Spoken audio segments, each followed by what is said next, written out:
2026-yil munosabati bilan propan uстановкасini original jihozlar bilan eng arzon narxlarni e'lon qilamiz. Narxlarni aytishdan oldin bizga obuna tugmasini bosib qo'ying. Videoni kerakli joyga do'stlarimizga jo'natib qo'yamiz. Sababi bunaqa narxda uncha uстановка qilib bermaydi.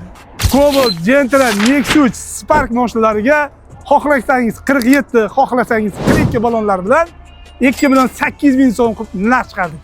Mijozlardan bitta fikr so'rasak, doimiy mijozlarimiz bor. Mana akamiz necha yildan beri bizga kelib gaz qo'yadilar. 9 yildan beri kelib qo'ydiraman. Sababi ishligiga har doim javob berishadi. Har doim texnikasi chiqmagan. Chiqsa lekin garantiyalar bilan qilib berishadi. Shu kelishim o'zida kamida bir 30 tacha propan metanizat joylar bor, o'rnatadigan. Har doim surishtirib kelaman. Narxi bularnikidan ko'ra bularniki ancha arzon, sifatli. Javob ham berishadi. Shuncha yil stajligi bor. Tanlovda adashmang do'stlar. Do'stlar, yana eslatib o'tamiz, boyagi narxlar faqat original jihozlar. Albatta obunachilarimiz uchun. Mana shunaqa narxlar o'tkazib olmasligi uchun bizga obuna bo'lib qo'ying. Kerakli, qiziqtirgan savollaringiz bo'lsa, pastdagi raqamlarga bemalol aloqaga chiqing.